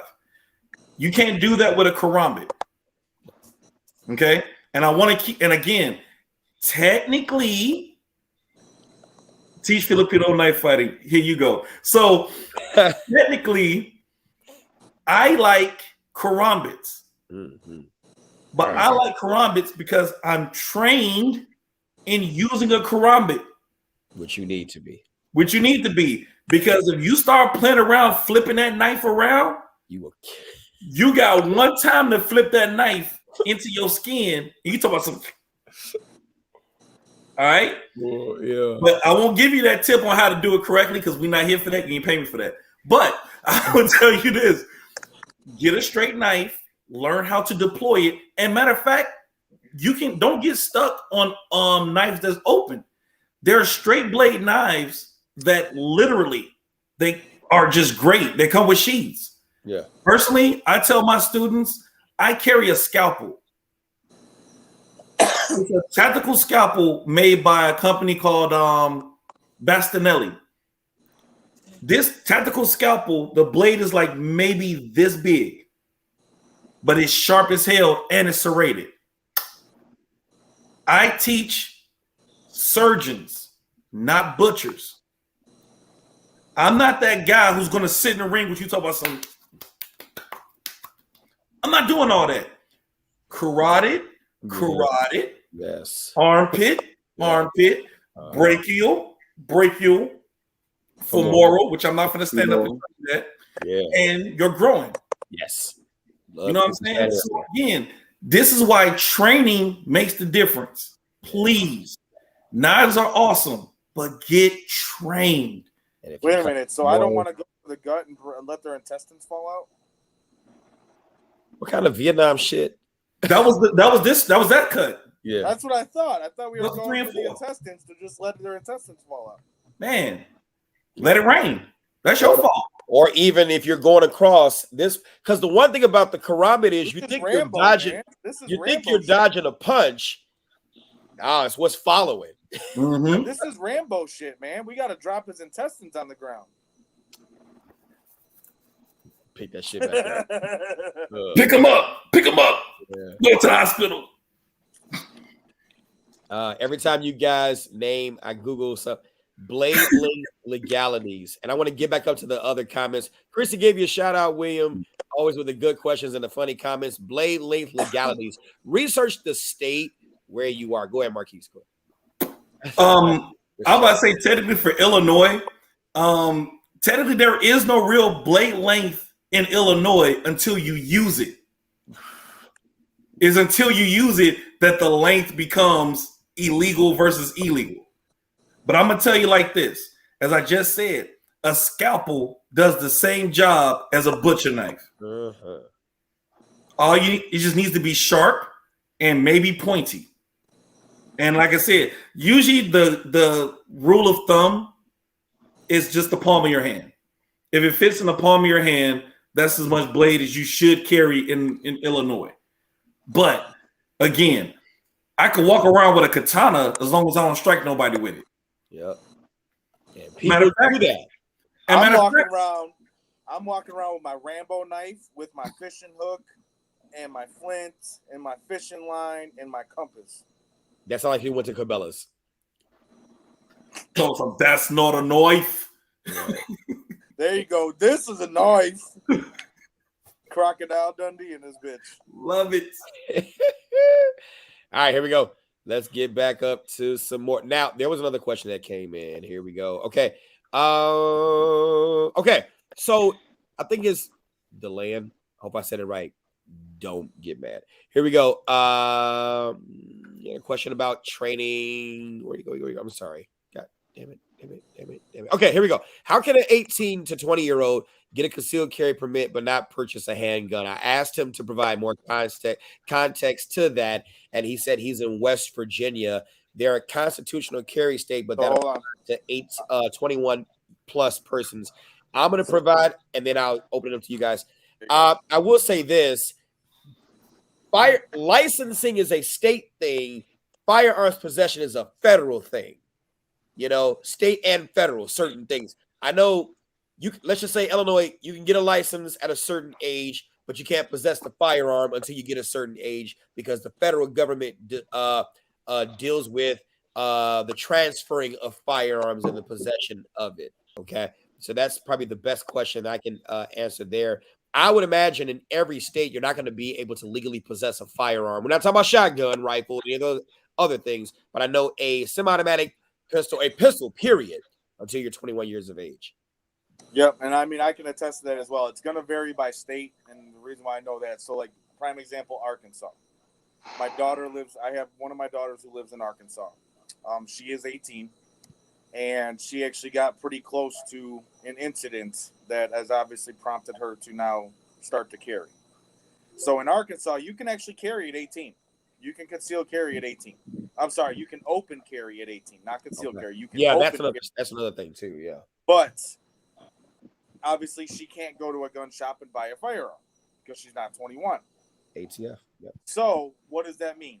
That means that her mom, you know what I mean, her boyfriend, they can buy the firearm for her and then transfer it to her legally, obviously following the proper channels based on your state, at which point she can then carry that firearm. So, but it's going to vary by state. Every state has different laws, different legalities that you're just going to have to look up and follow. Right. Because to piggyback on that, Georgia is a state that I was recently researching where you can be 18 and older to apply for a concealed carry if you're active duty military. Yes. Yes. Yep. And you have to be 21 to go do it. But if you're 18 active duty military, or matter of fact, yes, 18 active duty military, you can go do it. Yep. I'm just looking up the West Virginia laws now. That's all. I'm like, that was a good question. You got 18 and 9-year-old MPs in the military, so I'm not There there are several states that are constitutional carry that will allow somebody to open carry without a license, or they may call it a permit. But if you want to carry concealed, then it does require a license or a permit, whatever they call it. So it's possible that there are states where maybe they're 18, 19, 20 years old, they can open carry, constitutional carry, but if they want to carry concealed, then they have to be 21 and have a license. John Lee asked the question, creating synergetic transformation says 19 in Missouri. That's why I said, make sure that you check the state where you are. And even, I believe it's Title 18, United States Code, Section 922. I believe that's the section on firearms in the United States Code. Yeah, so just make sure that you check that before you allow your children or whatever the case may be to start carrying. And then more states are going to constitutional carry from what I see. But I know Illinois ain't going to shit because it's last stands, baby. So you're going to have a whole bunch of firearms instructors trying to come to Illinois if everybody gets constitutional carry, but don't do it. Go ahead. All right, so real quick, I'm going to read this. West Virginia is a permitless carry state. Open carry is legal with no requirement to have a license to carry a firearm, provided the person is at least 18 years old and is legally entitled to have a firearm under state and federal law. Some areas are off limits, including schools and courthouses. What is the entitled part? That gray area. Well, I don't know if that's a conversation for now, but I'm just saying. Right. Probably means they're not a prohibited. Yeah, they're just not a prohibited person under federal law, would be my guess. Here we go. If an 18 to 20-year-old wishes to conceal carry, they would require a provisional concealed handgun license, a CHL. West Virginia CHLs are issued to residents and members of the military permanently posted in West Virginia. As of July 6, 2021, the state will issue permits to non-residents. CHLs require a firearms training course in handling and firing a handgun. In terms of reciprocity, West Virginia honors all out-of-state concealed carry permits. You say West Virginia? Mm-hmm. Why are we gonna get a West Virginia concealed carry, yo? Marquise, are you looking at USCCA.com's app, or what app are you using? Yeah, their app. I was gonna just copy and share the info. I like that app. Do it. USCCA.com. They have a free app you can download on your phone, and they have a map where you can look at each. You can click on a state, and you can get a review of all their state gun laws for every single state, plus whether or not they recognize our license here from Illinois, Reciprocity. It's a good app. It's a good free download to get, especially if you travel. If you travel a lot, and you need to know, because every state writes their own laws. Every state's laws are different. So if you're traveling from one state to another, you need to be familiar with their laws. Man, I got a story. I can't even tell it though. It's gonna be a tour story. I tell y'all, it's going. I don't. Why I say shit? That was crazy. All right. Final thoughts before we end tonight's broadcast, and it was great to have that. You all asking your concealed carry questions, because it spawns other conversations. So I just want to say to you all in the comment section, those who've been watching by YouTube, Facebook, whatever the case may be, thank you, Crystal. You're something else. Thank you for that. Yes, shouts out to the USCCA and a wonderful job they have been doing on increasing the firearms knowledge of people. So I just definitely want to put that out there. You see other insurance programs that are out there, but USCCA is taking charge in putting information out there for people. John, you look like you about to do two things: go to sleep or skinny dip. And I'm just saying, I was actually reading comments. Oh, okay. Oh, right. That's it. Y'all didn't see the pool that he showed. Don't show it. Oh, no, look. I'm gonna show it now. For those of y'all that don't know, I'm chilling in the Outer Banks right now. Yeah.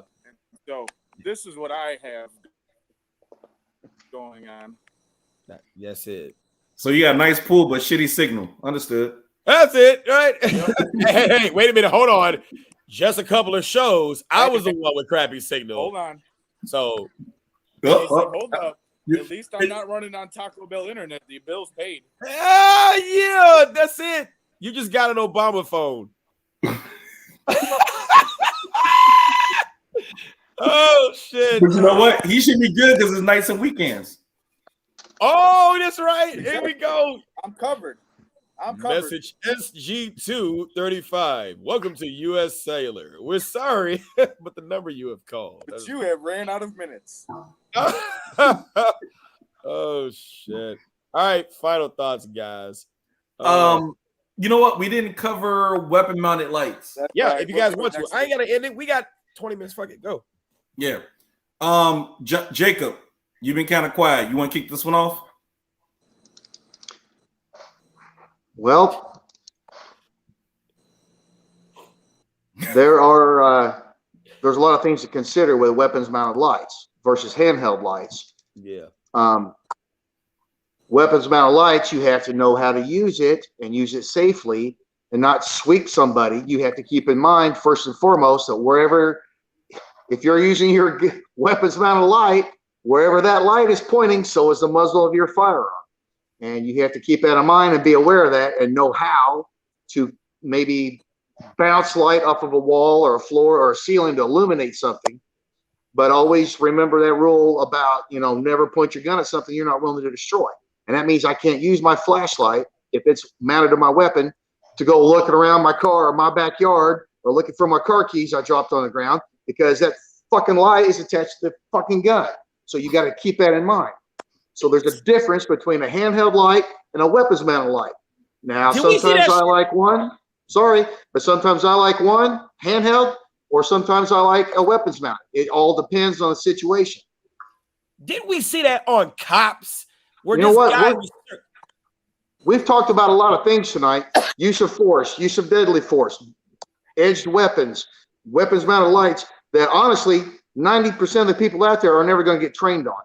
They're going to throw something. They're going to throw a gun. They're going to throw a knife in their pocket and call it good. Or they're going to throw a light on their gun and not have a clue what they're doing with it and think they're good. I'm a minimalist. I prefer to keep things simple. KISS. I'm a KISS guy. Keep it simple, stupid. That's me. I've just been that way all my life. The less stuff I have, but the more I train with it, maybe the better off I will be, especially a new student. I don't need a new student to go get all the new hardcore Rambo gear they see on whatever YouTube, who and so videos, and I got to have a light, I got to have a laser, and I got to have this, and I got to have that, and they have no fucking idea what they're doing with it. So, maybe a handheld light and maybe night sights on their gun might be better than weapons mounted light. I'm not saying weapons mounted lights are bad. I have one, but I also know how to use it when it's appropriate to use it and when it's not appropriate to use it. And you got to factor in that with a weapons mounted light, because I'm looking right at my holster, looking right at my Streamlight, was it TLR H1HL, something like that. That's what I used to carry all the time. I still got it. It increases the weight of the firearm. So whatever tactics you do with that gun, you got to add for the fact that it's the weight of that firearm that's also on there too. I also like the lights that protrude further than the barrel too. So that way, if you're close quarters, I was about to do some tactic stuff, whatever. But you get what I'm saying. It's other tactics. Yes. I see this. So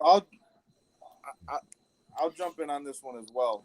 And the reason we're talking about a lot of stuff tonight that we know what we're talking about, but I probably 90% of the people that might be watching aren't going to take the time to learn. This is why I wanted to talk about this, because everyone obviously always wants to run out and get the tactical stuff right off the bat. You know what I mean? I want the TLR 1HL, I want the TLR 2 with the laser, and all this good shit. At the end of the day, yes, there's a certain amount of tactics that come into place, and there are actually several documented cases where parents, because they heard a bump in the night, they got up with their firearm, with their weapon-mounted lights, and start going through the house to all of a sudden something crashes behind them, and it was their child who just came in from sneaking out of the house, and they physically shot their child. Yes. You know what I mean? Because just like Jacob was saying, you know what I mean? and it sucks, but cops are renowned for it. You know what I mean? Police are renowned for it by weapon-mounted lights. You know what I mean? They're using that to search normal shit every day when they don't even have a threat in front of them yet. Never point the weapon at anything you're not willing to destroy.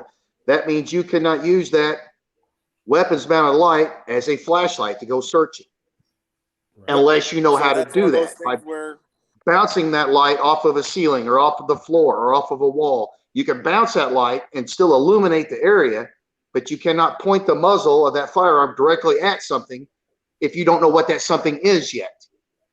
And then that also begs the difference or the topic of, so for a criminal, okay, that we've already established over several of these podcasts, are usually more highly trained in their art of whatever it is that they're doing than we are. And if they're ready to engage you or they want to hurt you, when you have a weapon-mounted light and you're staring at someone that has a gun, where are they going to shoot? The light. Right, the light, yes. They're going to shoot the light. Right. Okay? They're going to aim for the light. And what's behind that light? You. Your face. Yeah. There's pros and cons. I mean, there's a lot of good things about a weapons mounted light. They wouldn't be so popular if there wasn't a lot of good things about those lights. But there's also pros and cons to everything. You know, it's just another tool. It's just another tool to have. There are pros and cons in regards to it being right for the job that you're doing. Okay? For your normal, again, everyday concealed carry holder, the everyday citizen defender that is out just walking the streets, doesn't necessarily constitute you needing a weapon-mounted light. Right. You know what I mean? I'll just be honest. Again, there's no absolutes in any contextually based questions. I'll say that. If you want a light on your weapon, fine, more power to you. But learn how to use it properly. Learn the pros and cons of having those weapon-mounted lights. And that doesn't mean that replaces a handheld light. Just because I have a light on my weapon, I still need a light for a handheld. I still carry one on my too, yeah. You know, you just have to know. It's just like any other tool. It's just like a chainsaw or a motorcycle or a weed eater or anything else. You have to know how to use it properly. That's all I'm saying. Just like a firearm. Yeah. And for me personally, I always have a weapon mounted light on any of my defensive handguns, but I always carry a handheld. Yes. Because for me personally, yes. with certain lighting techniques that I've been trained in and learned how to do, it's not always about pointing a light at the person. You know, if I want to illuminate a room, I point the light up. Yes. Because that light bounces off the ceiling. Yes. Now I got full illumination, not looking for one person. That's what I said. You know, bouncing that beam off the ceiling or off a wall or off the countertop or off the tile floor, off of a vehicle. You know, there's ways to illuminate the area without shining it directly at an unknown person to try to identify them. That's not what that weapon, that's what a light is there for. Yeah. Right. And that's what I said earlier is that if you're going to add stuff to your guns, you're going to add stuff to your belt, you're going to add stuff to your pockets, put forth the training in everything you add to your repertoire. If you have a red dot, you got to put the time in on that red dot. If you got a if you have a weapon mounted light, you need to put the time in on the weapon mounted light. If you're going to carry a knife, you got to put the time in on that knife. If you're going to carry a flashlight, you got to put the time in on that flashlight. I hate to say it, if you're going to carry a pen, whether it be tactical or just writing, put the time in on that pen. You know, if you're going to carry it, why do you carry it? Evaluate that stuff. And I think I just saw someone mention about a baton, no? Yeah, that was it was just a joke. He said, "Did somebody claimed to me, I carry a baton, but haven't gotten training other than watching YouTube videos." So what state are you in, though? Nah, that was a joke. No, that was a question. Or no, a I know it was a question from you. Yeah. Well, what state? I don't know if he's meant that as a serious. Because the thing is that technically in Illinois, you can't have a bludgeoning object unless you are law enforcement. Yeah. Or carry officer. Instructor. and security. Yeah. Yep. And you got to be, if you're in security, you got to be on duty. Yep. I'm gonna ask. So be careful with bludgeoning objects, because I used to have a set of. I'll give you a slight caveat to the security officer. So if you have a company that can prove that you're on call 24 hours a day, or that you're on call, just like, you know what I mean, the normal caveat is that you can carry 1 hour before or 1 hour after your shift. Mm-hmm. If you got a company that will actually vouch and say that you're on call, and obviously you're not out at the bar drinking and all that type of shit, but you can actually carry the entire time, obviously, with all your stuff. Yeah. So, and that's what I was saying, is because, like, for example, private detective for the state of Illinois, I'm always on duty. I'm sorry, Christy. Yep. Right. Yep. All right. How about this? How about no? So How about don't carry a baton? Don't carry a baton. How about that? Because there's better options. Go. I like brass knuckles. Are we going to talk about blow darts? No. We're gonna leave that alone. Nope. I'm sorry, Christy. Got you. I saw that up there. Nope, don't do that. As long as you play the Lion King music before you fire. It's okay, Christy. Oh shit! What happened? That is the biggest effing possum I've ever seen. Okay. I thought that shit. It's okay, Christy. We're not going to talk about blow darts, and we're not going to talk about Epstein killing himself. You need a 115 grain possum load to stop that threat. Bruh, I'm gonna leave that threat out there because he ain't bothering me. We good. That was the size of a small dog that just walked across my lawn right now, bruh. Damn. Go catch him. They're fun to catch. Man, I'm good. I'm good, bruh. That was just like you gotta understand. So if you notice the situational awareness is that I'm having a whole conversation with you and just saw a small puppy possum, like, nah, bruh. I brought something to show you. Go ahead. Mike, I brought something to show you. Oh shit. Run it. I see you. I knew you was. Yes! I knew he was gonna do it. Where's mine at? Oh, he did it. Oh, hold on.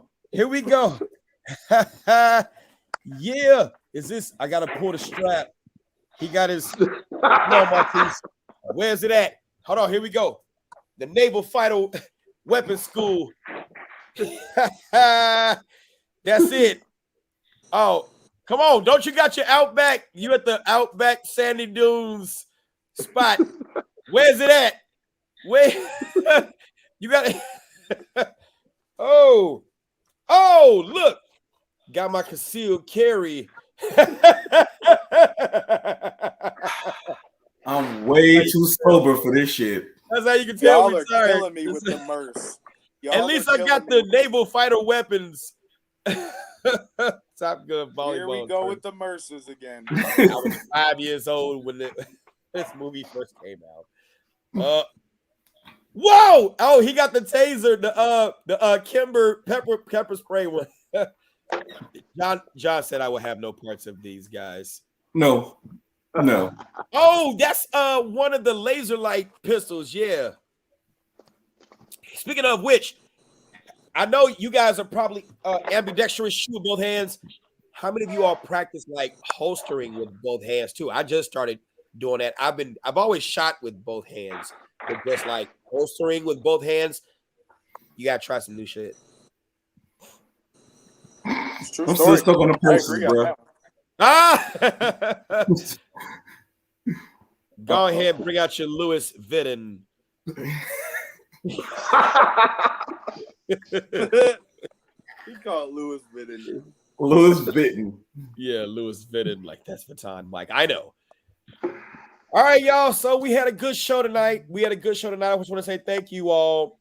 And before we go on ahead and end it, I want you all to just again plug your businesses, stuff like that. Yeah, and this is also going to be on the podcast On the Mic with Mike. On the Mic with Mike. You can find that podcast on Apple, the Apple Store, Spotify, stuff like that. So you can find the recording there as well if you want to listen to it while you're in the car, going wherever, regular stuff like that. But I just want to say, those of you all in the comments, in the comment section, watching by YouTube, watching by Facebook, if you guys got something you want to talk about. Now, somebody asked about the question about Afghanistan and the Taliban and pulling out and stuff like that. Of that, what we try to talk about different things that are relative to the topics of what we're focusing on. That I don't see any value of that conversation in a concealed carry atmosphere, because you got real persons who are students and future students who got questions. They got bona fide questions. So maybe that's another time. But Marquise just put his schedule right there. We're also going to put it into the ticker that you see at the bottom. So I just want to thank you guys for watching. And before we go on ahead and close it out, guys, go on ahead and plug your business. Go get training from them. Please do. I yield. Go ahead. Go ahead, Jacob. You first. Well, first I want to say thanks for having me on again tonight, Mike. I appreciate it. Had a good time. My name is Jacob Null, 618-521-0894. I'm down here in Williamson County, Illinois, 50 miles north of Paducah, Kentucky. If you want to do some one-on-one training, have a basic class, female-only class, train some kids, concealed carry, renewal, advanced drills, and you want to hook up with me, then I would appreciate that. I will do the best I can to share a lifetime's worth of experience with my students. That's what it's all about to me. It's just a passion for helping others, and I try to teach others how to defend themselves and their loved ones legally and responsibly and morally. But anyway, yeah, I'm down here in good old Southern Illinois, so give me a call. Facebook, that's the only way you can get a hold of me, is either on Facebook or 618-521-0894. Anyway, I appreciate it. Hopefully I'll see you guys next week. Stay safe, everybody. Yeah, absolutely. All you, Doesn't Mark. matter, go. I'm about to say, usually John next. You go, Marquise. I'm going last tonight. Oh, okay, that's fine then. Be last. I'm watching the crickets. Say the best for middle. No, I'm just kidding. So my name is Marquise, P6 Firearms Training. I just put up my schedule for classes. The last 2 outdoor classes of the year. Very sad about it, because it just means that the weather's changing, and I'm about to start doing some cold weather classes just because I'm an a-hole. So it is what it is. Like I said, P6 Firearms Training. We're on Facebook. We might be on I'm about to say Netflix. God, I know I'm hungry now. What is it called? Instagram. That Instagram thingy. The Instagram thingy right there. But yeah, contact me. I have no problems answering questions, teaching classes. Like I said, I do everything by appointment. I love my people who can do the bigger classes. I just don't want to. I'm not going to lie to you, because I feel like with that 16 hours, if I do too big of a class, I know someone's going to miss out. So I just can't do them. But shout out to y'all, because, man, I'm scared. That's a whole nother live. Man. I'm not going to lie. It sounds like we're like, as we're introducing ourselves, it sounds like we're at like an AA meeting or an NA meeting. Hi, my name is John, and I am addicted to firearms training. How are you all doing this evening? Thanks. Wait, what you talking about, man? What you talking about? I can stop whenever I want. What are you talking about, man? Stop whenever I want. You know what I'm saying? All right, so my name's John. I'm with Guardian Concepts. We're based out of Bourbonnais, Illinois, so just south of Chicago. As far as our schedule goes, our next CCL class is October 2nd and 3rd. We do have a level 1 and 2 on October 23rd. And then we have a TECC, Tactical Emergency Casualty Care Certification course on October 24th. You can find us on Facebook, just facebook.com, and then Guardian Concepts LLC. Or you can go to our website, www.guardian-concepts.com. We can be reached either way. Our phone number he has listed down there at the bottom. So send us a message, get in touch. Go out and get some training from somebody. You know what I mean? Again, I say somebody, but somebody credible, reputable, at least has, you know what I mean, somewhat of knowledge of what the hell they're talking about. I will say free is not free. Remember that. You can follow that guy. That was a good way to end it. Shots fired. Subjects down. Choose your instructors carefully. Have a wonderful evening. And what more is there to say except freedom isn't free? It costs a head to fucking be. And if you don't throw in your $30, who will? Don't just spit that shit out, John. Don't just spit that out. Don't just spit that out. Yeah. Yeah. Oh, it came on my nose. Oh. That was too close. God damn it. That was too close. They came out my nose. Hey, John, that's why I stopped drinking. And I was like, hold up. All right, guys. MikeBrownsClass.com. MikeBrownsClass.com if you want to get concealed carry classes, one-on-one training, all that great stuff. Support the books.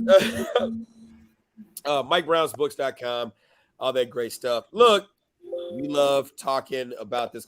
It's got to be love. The past few shows, matter of fact, all of them have been, we plan an hour, maybe. We thought it was going to be an hour. Every show is consistently 2 hours or more. Mm-hmm. Share, and a great addition having Jacob on here. You know, that's why I said the great instructors. We got a lot of stuff to talk about and we don't have enough time. So if we don't have enough time within these 2 hours and we got more to pour into you, 16 hours ain't going to be enough. So if your instructor, and I'm, you see, he had all that stuff to talk about. If your instructor is tired at the end of the 16-hour class, which we kind of all are, but they want to teach you more, but they recognize we don't have enough time. You got a good instructor and even a great instructor on your hands. If they want to finish the class early, fucking run. Because there's so much to teach in 16 hours ain't enough. I got to end strong with that. Amen.